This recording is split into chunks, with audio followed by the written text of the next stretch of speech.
Hello students.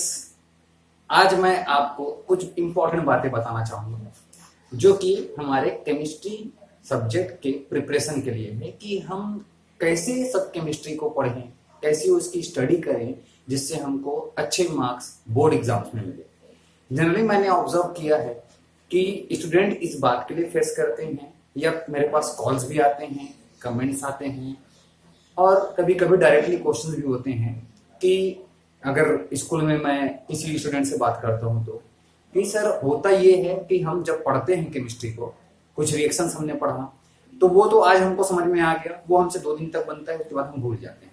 Of course ये चीज होगा, ये सबके साथ होता है। ये उन स्टूडेंट के साथ भी होता है बेटा जो एट लास्ट 60% मार्क्स गेन करते हैं, और उनके साथ भी होता है जो कि मोर देन 90% गेन करते हैं।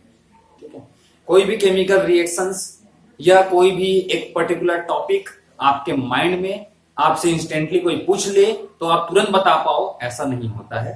कुछ उसका प्रिपरेशन या रिवीजन हमको करना ही होता है।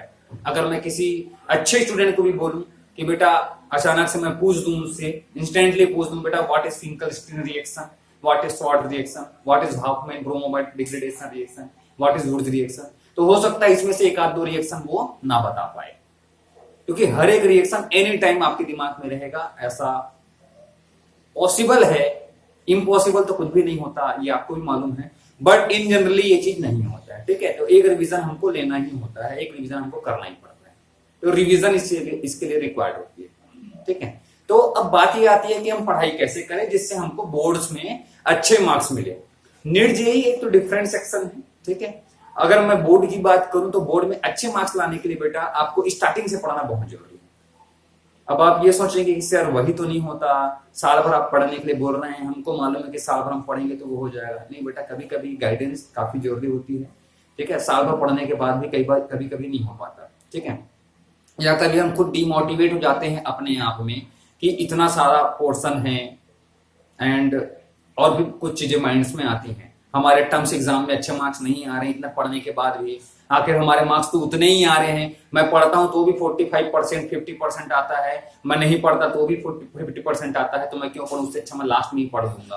तो ऐसे कुछ भी बातें हमारे माइंड में फिर आने लगती हैं, तो वो चीजों को अवॉइड करें। ठीक है, सोचिए एक्चुअली आपको करना क्या है वो आप फॉलो कीजिए। मैं जो आपको बता रहा हूँ उसके बारे में थोड़ा सा आप सोचिएगा। ठीक है, मेरे एक्सपीरियंस से बोलता है, काफी सालों से मैं पढ़ा रहा हूँ, 8 to 10 ईयर्स हो रहे हैं पढ़ाते हुए। ठीक है, तो एक्सपीरियंस जनरली थोड़ा तो ज्यादा एक्सपीरियंस है आप स्टूडेंट से। ठीक है, तो कुछ गाइडेंस आप ले सकते हो, वही गाइड करने के लिए मैं आज का वीडियो ये बना रहा हूँ। ठीक है, आप क्या करें, सबसे पहले हमारे माइंड में क्वेश्चन आता है कंटेंट या टॉपिक, कौन से टॉपिक हम पढ़ें। सर इंपॉर्टेंट टॉपिक बता दीजिए। इंपॉर्टेंट टॉपिक बेटा, केमिस्ट्री में कोई चीज इंपॉर्टेंट नहीं होता, केमिस्ट्री में कोई चीज इंपॉर्टेंट नहीं होता। अगर आपको अच्छे मार्क्स लाने हैं तो कोई इंपॉर्टेंट नहीं होता। कहने का मतलब ये है कि केमिस्ट्री का तो हर एक पॉइंट, हर एक लाइन इंपॉर्टेंट है। आप सोच के देखिए, मैं क्लास 12 के लिए बोलूं कि कार्बन का एटॉमिक नंबर आपको जानना जरूरी है, उसके बगैर आप नहीं बना सकते, तो क्या ये गलत बात है? कार्बन का एटॉमिक नंबर तो जानना जरूरी है, वो तो आपको भी मालूम है। ये तो क्लास 9 का टॉपिक है। अब क्लास 9 का टॉपिक है, ये आपके क्लास 12 में कहीं नहीं दिया कि कार्बन का एटॉमिक नंबर कितना होता है, लर्न कीजिए। यस और नो? तो केमिस्ट्री का हर एक लाइन, हर एक पॉइंट इंपॉर्टेंट होता है, हर एक रिएक्शन इंपॉर्टेंट है। कोई रिएक्शन ज्यादा इंपॉर्टेंट, कोई रिएक्शन कम इंपॉर्टेंट, ऐसा नहीं होता। आप पिछले 10 ईयर के क्वेश्चन उठा के देखेंगे और अगर मान लो आप मार्क करते जाएंगे एनसीईआरटी बुक में, तो ऐसा कोई टॉपिक नहीं छूटेगा जिसमें से कभी क्वेश्चन ना आया हो। हर एक टॉपिक का क्वेश्चन आता है, हर एक टॉपिक से क्वेश्चन आता ही है। हो सकता है 2020 में जो आया है वो 19 में ना आया हो, 18 में ना आया हो, 17 में आया हो, 16 में आया हो, बट पिछले 5 साल में, पिछले 6 साल में वो कभी न कभी रिपीट होता ही है। वो सारे टॉपिक्स आते ही हैं, ऐसा कोई टॉपिक नहीं है जिसको आज तक नहीं पूछा गया। तो ये सोचना आप बंद कर दीजिए कि इंपॉर्टेंट हम पढ़ लेंगे, सब चीज इंपॉर्टेंट है। ठीक है, और आपको भी मालूम है केमिस्ट्री हर एक चीज से, हर एक टॉपिक जो है दूसरे टॉपिक से लिंक करता है। जैसे कि मैंने क्लास 9 से लिंक करा दिया अभी कि क्लास 9 के जहां पर हम पढ़ते हैं कि एटॉमिक नंबर क्या है, कार्बन का कितना, हाइड्रोजन कितना, जब उसके बगैर हम क्लास 12 का नहीं बना सकते, तो हमने क्लास को मर्ज कर रहे हैं। क्लास 9 की केमिस्ट्री भी हमको जरूरी है क्लास 12 की केमिस्ट्री को बनाने के लिए। तो आप सोचिए कि कौन सा टॉपिक आप स्किप करोगे, आप कोई टॉपिक स्किप नहीं कर सकते। ठीक है। तो इसकी हमको कुछ नहीं करना, हमको सब चीज पढ़ना है, ये आप दिमाग में बैठा लीजिए। मैं आपको सजेशन देता हूं कैसे आपको पढ़ना है, आपको सब चीज पढ़ना पड़ेगा। हाँ, एक बात मैं आपको जरूर बोलना चाहूंगा, जो एनसीईआरटी हमारा बुक होता है जो हम प्रीफर करते हैं, एनसीईआरटी बुक जो हम प्रीफर करते हैं जिसके बेसिस पे क्वेश्चन आता है बेटा, तो ये हमेशा मैं ये बोलूंगा मोर 80 to 85%, 80 है ना टू 85% क्वेश्चंस जो है या मार्क्स के जो क्वेश्चंस है वो एनसीईआरटी बुक में आपको मिल ही जाता है, उससे आप आंसर निकाल सकते हो। कभी कभी 100 भी हो सकता है, बट 80 एटलीस्ट उसके आंसर आप किसी भी साल के क्वेश्चंस के आंसर आप एनसीईआरटी बुक से 80% के आंसर आप निकाल सकते हो, ठीक है। तो इसका मतलब क्या है, क्या आपको एनसीईआरटी से ही स्टडी करनी है या कोई आपको रेफरेंस बुक लेना पड़ेगा? बेटा देखो, अगर मान लो अच्छे मार्क्स लाने हैं तो रेफरेंस आपको कवर करना पड़ेगा, रेफरेंस आपको लेना पड़ेगा, ठीक है, क्योंकि एडिशनल क्वेश्चंस काफी आते हैं। एनसीईआरटी एक्सरसाइज में जो पीछे क्वेश्चन दी होती है, इन टेस्ट क्वेश्चन जो दी होती है, सिर्फ उसी से क्वेश्चन आए ऐसा नहीं होता, ठीक है। उसके कंटेंट के बीच बीच से भी क्वेश्चन आते हैं, चैप्टर के बीच बीच से क्वेश्चन आते हैं। हम जनरली ये भी करते हैं, एक पॉइंट आप नोट कीजिएगा, जनरली हम ये करते हैं कि जब हमको पढ़ना रहता है तो हम क्या पढ़ते हैं, कंटेंट पढ़ के छोड़ देते हैं। कहने का मतलब हाफ मेन अमोनोलिसिस रिएक्शन, ये एक टॉपिक है। तो हाफ मेन अमोनोलिसिस रिएक्शन क्या होता है, उसका रिएक्शन क्या है, आप ये पढ़ के छोड़ दीजिए। उसके नीचे एक लाइन लिखी हुई है बुक में कि this reaction should not prefer for the preparation of primary एमिन्स। ये लाइन पे स्टूडेंट ज्यादा फोकस नहीं करते, मोस्ट ऑफ द स्टूडेंट, मैं सबको नहीं बोल रहा हूं, इस पे generally most of the student focus नहीं करते। उनको ये लगता है हाफ मैन अमोनोलिसिस क्या होता है पढ़ लिया, उसके रिएक्शन पढ़ लिए तो अब ये टॉपिक हमारा हो गया। नहीं बेटा, उसके नीचे जो लाइंस लिखी हुई हैं एनसीईआरटी बुक में वो भी काफी इंपॉर्टेंट होती है, ठीक है। इसलिए मेरे वीडियोस में आपने ऑब्जर्व किया होगा, दूसरे वीडियोस में भी कुछ अच्छे वीडियोस और होते हैं, कुछ अच्छे टीचर्स और हैं जो आपको स्टडी करवा रहे हैं ऑनलाइन, ठीक है। आपके स्कूल के टीचर भी कभी कभी आपको ये बताते हैं कि नीचे बेटा ये 2 इंपॉर्टेंट पॉइंट आप नोट कीजिए, क्योंकि वहां से भी क्वेश्चन जनरेट होते हैं। तो आपको क्या करना है, क्या हर एक लाइन पढ़नी है? यस, एनसीईआरटी बुक का हर एक लाइन आपको पढ़नी है रिवीजन के टाइम। स्टार्ट वहां से मत कीजिए, स्टार्ट करने का मैं सिंपल सा आपको ट्रिक बताता हूं कि कैसे आप फॉलो करें, कैसे आप पढ़ाई करें। आपके पास एक तो रेफरेंस बुक होनी चाहिए, चाहे वो दिनेश की हो, चाहे वो मॉडर्न एबीसी हो, चाहे वो ऑल इन वन हो, ठीक है। सारे बुक्स अच्छी हैं बेटा, सारे बुक्स अच्छी हैं, मैं किसी बुक को बहुत ज्यादा अच्छा है बहुत अच्छा नहीं है नहीं बोलूंगा, सारे बुक अच्छी हैं। इवन आप भी ऑब्जर्व कर सकते हो, ऑब्जर्व करते हुए मत जाइए, उतना टाइम वेस्ट मत कीजिएगा। लेकिन मैं आपको बता देता हूं, सब में जो एक्सरसाइज के क्वेश्चन होते हैं वो अप्रोक्सीमेटली सेम होते हैं, 10 to 12 क्वेश्चन डिफरेंट हो सकते हैं, ठीक है। सबका पैटर्न समझाने का तरीका थोड़ा बहुत डिफरेंट होता है, वो एक्सप्लेनेशन तो मैं कर ही रहा हूं आपको, ठीक है। तो एक्सप्लेनेशन जो है या जो आप अपने जो नोट्स बना रहे हैं वो मेरे वीडियोस फॉलो करते करते आप अपना नोट बनाते जाइए, ठीक है। रेफरेंस बुक आपको कहाँ हेल्प करेगा मैं बताता हूँ, आपको क्या फॉलो करना है वो मैं आपको बताता हूँ। इतनी बातें तो आपको समझ में आ गई होंगी। आपको क्या फॉलो करना है, आपको सबसे पहले वीडियोस जब आप मेरी देखते हैं, वीडियोस या लेक्चर्स आप जब देखते हैं तो आपको सबसे पहले क्या करना है, नोट्स बनाना है। नोट्स बनाते चलिए, कॉन्सेप्ट को समझते चलिए, ठीक है। नोट्स बनाते चलिए, कॉन्सेप्ट को समझते चलिए, ठीक है। वो हो गया। इसके बाद आपको क्या करना है, जैसे ही आपके 3 टॉपिक या 3 to 4 टॉपिक हो गए, 3 to 4 टॉपिक हो गए, कंटेंट हो गए, इतने हो गए, है ना, मतलब कि 3 to 4 वीडियो आपने देख लिया, 3 to 4 वीडियो आपने देख लिया। अब अपने आप बुक उठाइए, बुक में रेफरेंस बुक में पीछे क्वेश्चंस लिखी होती हैं, वो क्वेश्चंस को आप पढ़ के देखिए, उसको आप पढ़िए, ठीक है। या आप यूं भी कर सकते हैं, उसको बाद में कर सकते हैं, आप पूरे चैप्टर खत्म कर दीजिए। पूरे चैप्टर खत्म होते होते कभी बहुत टाइम हो जाता है, इसलिए मैं बोलूंगा कि 3 to 4 वीडियो करने के बाद आप कोशिश कीजिए, क्या कोशिश करना है कि आपके रेफरेंस बुक में पीछे क्वेश्चंस दी होती हैं, ठीक है, वो क्वेश्चंस को पढ़िए और क्वेश्चन के नीचे और क्वेश्चन को सॉल्व करने की कोशिश कीजिए आप, ठीक है, कि आप उसको लिख सको, उसको आप बना सको। उसके बाद उसका आंसर मैच कीजिए, वो आंसर आपका सेम होना चाहिए, ठीक है। एक सेंटेंस को 2 तरीके से लिख सकते हैं, वो अलग बात है। हाइड्रोजन बॉन्डिंग अगर मान लो मेन आंसर है, बॉइलिंग पॉइंट में डिफरेंस क्यों था, ठीक है, बॉइलिंग पॉइंट में डिफरेंस क्यों है, किसमें, एल्कोहल में और एल्केन में, अल्कोहल से ज्यादा, एल्केन से ज्यादा अल्कोहल का बॉइलिंग पॉइंट क्यों है? तो वहां पर रीजन आ जाएगा हाइड्रोजन बॉन्डिंग। अल्कोहल में हाइड्रोजन बॉन्डिंग होता है। ठीक है, अब सेंटेंस आपने जैसा लिखा है सेम सेंटेंस अगर बुक में नहीं है तो कोई इशू नहीं, लेकिन अगर जो मेन वर्ड्स है, मेन कंटेंट है, क्योंकि लिखने का तरीका, सेंटेंस फॉर्मिंग सबका डिफरेंट होता है, ठीक है, वो अलग बात है। लेकिन अगर जो मेन आपका है टू द पॉइंट अगर मैं बात करूं तो जो मेन रीजन है, जो मेन वर्ड है रीजन का, वो अगर आपका सेम है तो आपका आंसर सही है। और अगर आंसर सही नहीं है तो उस वीडियो को आप फिर से देख सकते हो, या तो फिर अपने बुक में वापस जा करके उसके कंटेंट को चेक कर सकते हो, एक बार फिर से स्टडी कर सकते हो।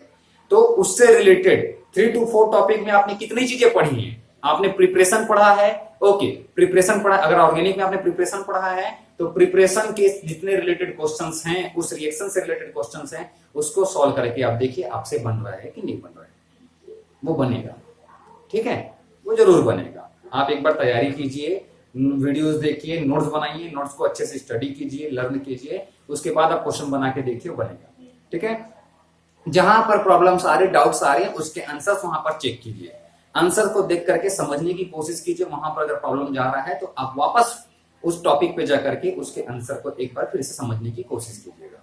ठीक है, उसको भी बनेंगे। विदाउट प्रैक्टिस नहीं हो सकता। अगर आप सोचोगे, जनरली हम सोचते हैं, ऐसा कई स्टूडेंट करते भी हैं, ओके, कि आपने टॉपिक सारे देखे, सारे टॉपिक स्टडी किए, लेकिन प्रैक्टिस नहीं करते। पीछे बुक्स में जो क्वेश्चन दी होती है उसको हम खुद से बना के नहीं देखते, इसलिए हमको मार्क्स कम आते हैं। वो आप बना करके देखिए तो वहां से आपके मार्क्स बढ़ने लगेंगे, श्योरली वो मार्क्स बढ़ने लगेंगे। ठीक, दूसरी बात आती है जो कि काफी इंपॉर्टेंट है, कंटेंट और टॉपिक तुमको बता दिया, आपको सब चीज पढ़ना है, कैसे पढ़ना है वो भी आपको समझ में आया। अब दूसरी बात आती है कि हम पढ़ाई एक्चुअली करें कैसे। हम बार बार भूल रहे हैं, हम भूल जाते हैं बार बार रिएक्शंस को, तो उसको कैसे करें? उसके लिए रिवीजन रिक्वायर्ड है। और आप लिख करके देखिए, रिएक्शंस को लिख करके प्रैक्टिस कीजिए। आपने सपोज 4 to 5 रिएक्शन पढ़े, उसको लिख करके देखिए। ठीक है, अगर मान लो आप न्यूमेरिकल सॉल्व करें तो न्यूमेरिकल को तो आप पढ़ नहीं सकते, न्यूमेरिकल को आपको सॉल्व करके ही देखना पड़ेगा। ठीक, और कभी भी आपको प्रॉब्लम तब फेस करोगे, आप प्रॉब्लम तब फेस करोगे जब आप किसी भी टॉपिक पर डायरेक्ट जंप करो। कभी ऐसा ना करो, इंट्रोडक्शन से स्टार्ट करो। सपोज चैप्टर सॉल्यूशन आप पढ़ रहे हो तो चैप्टर सॉल्यूशन का डायरेक्ट कोलिगेटिव प्रॉपर्टी में जाकर के आप देखोगे कि कोलिगेटिव प्रॉपर्टी से हर साल क्वेश्चन आता है, तो मैं कोलिगेटिव प्रॉपर्टी के न्यूमेरिकल क्वेश्चन सॉल्व करूं, बेटा पॉसिबल नहीं है। अगर आप वैसे जाकर के सॉल्व करोगे तो आपको स्टार्टिंग से देखना पड़ेगा, स्टार्टिंग से आपको समझना पड़ेगा सॉल्यूशन होता क्या है, सॉल्यूशन के कितने टाइप्स हैं, बाइनरी सॉल्यूशन कौन सा होता है, सॉल्यूशन के कंसंट्रेशंस को कैसे हम एक्सप्रेस करेंगे, नॉर्मेलिटी क्या होती है, मोलरिटी क्या होती है, मोल फ्रैक्शन क्या होता है, मोल क्या होता है। मोल 11th में है, 12th में नहीं है, बट फिर भी आपको मोल के बारे में जानकारी रखना, उसका नॉलेज रखना, उसके फॉर्मूलेज याद रखना बहुत जरूरी है। ठीक है, कॉन्सेप्ट को समझना बहुत जरूरी है। तो आप कभी भी डायरेक्ट जंप करोगे तो आपको प्रॉब्लम फेस करना पड़ेगा। तो आप स्टडी किसी भी चैप्टर को ऐसे कीजिए सीरीज वाइज, डायरेक्ट कभी भी मत जाइए। डायरेक्ट कब हम जाते हैं? जब हमको सारे टॉपिक क्लियर होते हैं बट कहीं कहीं पे प्रॉब्लम होता है। जैसे कि मान लो हेलो एल्केन हेलो एरिन में आपको जनरली ये प्रॉब्लम होता है, आप सारा चैप्टर पढ़ लिए फिर भी आपको प्रॉब्लम आता है कि आप एलिमिनेशन और सब्स्टिट्यूशन में आप डिफरेंशिएट नहीं कर पाते हो कि कब एलिमिनेशन होगा कब सब्स्टिट्यूशन होगा। तो आप डायरेक्ट किसी उस वाली वीडियो में जाकर के आप उस लेक्चर को फिर से देख सकते हो। तो वो क्या हुआ बेटा, वो एक रिवीजन हुआ। रिवीजन पार्ट में आप वो कर सकते हो। लेकिन अगर मान लो आप स्टडी शुरुआत से अभी कर रहे हो, स्टार्ट कर रहे हो, तो आपको स्टार्टिंग से वीडियोस देखनी है, स्टार्टिंग से आपको किसी भी चैप्टर को पढ़ना है, डायरेक्ट नहीं पढ़ना है। ठीक है, प्रॉपर। और जब आप पढ़ो तो एक चीज आप अपनी प्लानिंग कीजिएगा, 6 डे है ना, वीक में 7 डेज होता है, वीक में 7 डेज होता है, सबको मालूम है। तो 6 डेज आप स्टडी करो और 1 डे जो है वो रिवीजन करो। जो मेन आपके हार्ड जो सब्जेक्ट्स हैं, टफ सब्जेक्ट हैं, जो जनरली फिजिक्स और केमिस्ट्री हर एक स्टूडेंट को लगता है साइंस के, उसके लिए आप क्या कीजिए, 6 डे आप पढ़िए, सिलेबस को आगे बढ़ाइए, आप जो स्टडी कर रहे हैं उसको आगे बढ़ाइए। लेकिन 1 डे आप क्या करेंगे, 6 डे आपने क्या पढ़ा, पिछले 6 डे आपने क्या पढ़ा, उसको आप रिवाइज करेंगे। ठीक है, और कभी ये मत सोचिए, हर एक स्कूल में क्या होता है, टर्म एग्जाम्स होते हैं, हर एक स्कूल में टर्म एग्जाम होते हैं। तो आप ये मत सोचिएगा कि टर्म एग्जाम के पास स्टडी करूंगी। टर्म एग्जाम के टाइम स्टडी नहीं करना है, वो रिवीजन का पार्ट होता है। टर्म 1 का एग्जाम होगा, मिड टर्म का एग्जाम होगा, जनरली हर एक सीबीएसई स्कूल में यही चीज फॉलो होता है।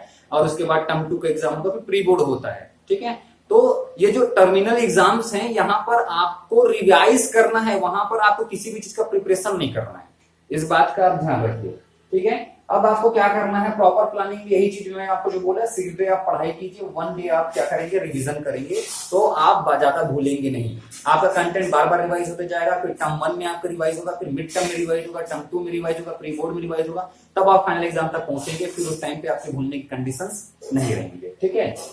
सिलेबस आपको खत्म करने का आप टारगेट बनाएंगे बेटा दिसंबर, मैक्स टू मैक्स दिसंबर।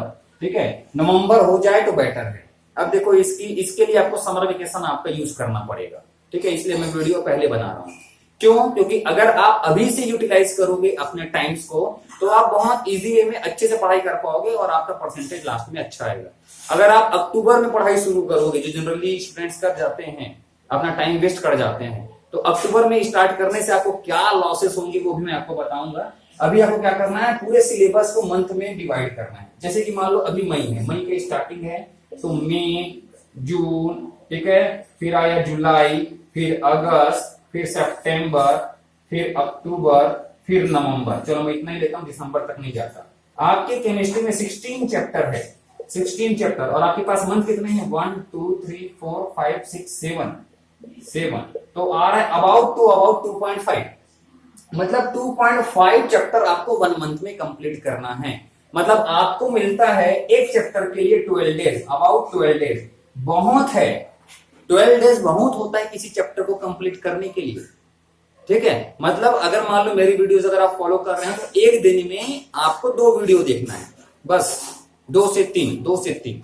किसी चैप्टर में ज्यादा वीडियोस रहते हैं, किसी चैप्टर में कम वीडियो रहते हैं। कोई चैप्टर ज्यादा लेंथी होता है, थोड़ा 12 से हो सकता है 15 डेज लग जाए, 16 डेज लग जाए।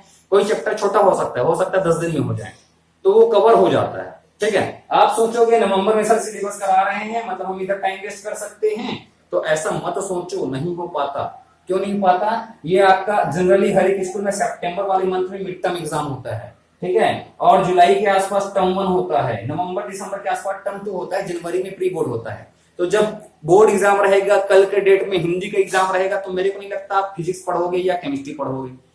ठीक है, तो ये तो आपका टारगेट होगा, लेकिन आप इस टारगेट को अचीव नहीं कर पाएंगे बेटा, क्योंकि आपका टाइम भी कभी कभी आप पढ़ाई नहीं कर पाओगे किसी टाइम पे जब आपका एग्जाम्स होगा। ठीक है, तो इसलिए आप टारगेट यही बनाएंगे। जब ये टारगेट बनाओगे तो आपका दिसंबर नहीं जनवरी तक जाकर के कंप्लीट होगा आपका सिलेबस, और जनवरी में आपके प्रैक्टिकल एग्जाम्स में आपके निकल जाएंगे टाइम्स। प्रैक्टिकल एग्जाम्स होते हैं तो यहाँ पर आपका टाइम निकल जाएगा, फिर फेब में आपको पूरा रिविजन करना है। तो आपका टारगेट यही होना चाहिए, कोई और टारगेट आप सेट मत कीजिए। ठीक है, 12 डेज में एक चैप्टर आपको कंप्लीट करना है, ये आप अपने दिमाग में बैठा लीजिए। ठीक है बेटा, तो 12 डेज में आप करोगे, 2.5 चैप्टर्स करोगे पर मंथ पे, तो ये जाकर के आपका सिलेबस पूरा कवर होगा। आप 6 डे पढ़ाई कीजिए, 1 डे रिवीजन कीजिए। सारे टॉपिक पढ़ने हैं। पढ़ने का तरीका क्या है, आप लेक्चर्स देखते जाइए, नोट्स बनाते जाइए, उसकी स्टडी करते जाइए, और उसके बाद जो आपके रेफरेंस बुक्स हैं उसके पीछे जो क्वेश्चंस हैं वो खुद सॉल्व करके देखिए। ठीक है, और जब सॉल्व करके देखोगे या बनाओगे, या जब आप उसको रीड करोगे, अगर आप रीड भी करते हो तो आपका कॉन्सेप्ट इतना उस समय तक क्लियर हो जाना चाहिए, या क्लियर आप कर लेंगे, ऑफकोर्स हो जाएगा, कि आपको ऐसा लगेगा कि मैं न्यूज़पेपर पढ़ रहा हूं। ये मत सोचिए कि बहुत सारा क्वेश्चंस हैं। मेरे को मालूम है हर एक चैप्टर में 100 to 150 क्वेश्चन है, 100 to 150 क्वेश्चन है हर एक चैप्टर में, लेकिन इसका मतलब ये नहीं है कि आप नहीं कर पाओगे, आप कर लोगे। ठीक है, तो इस बात का ध्यान रखें। ठीक, क्योंकि वो एक न्यूज़पेपर पढ़ने के जैसा होगा एक्सरसाइज के क्वेश्चन जब आप पढ़ेंगे, तो अगर आपका कॉन्सेप्ट क्लियर है तो किसी चैप्टर किसी क्वेश्चन जहां पर आप नहीं समझ पा, रट्टा मत मारना, याद रखना, रट्टा नहीं मारना। किसी चैप्टर जहां पर आप पढ़ रहे हो वहां पर अगर आपको प्रॉब्लम आ रही है, तो उस क्वेश्चंस में जिस क्वेश्चन में प्रॉब्लम आ रही है उसको टिक कीजिए, उसके कॉन्सेप्ट फिर से समझिए। ठीक है, और इस प्रकार से हर एक चैप्टर को कंप्लीट कीजिए।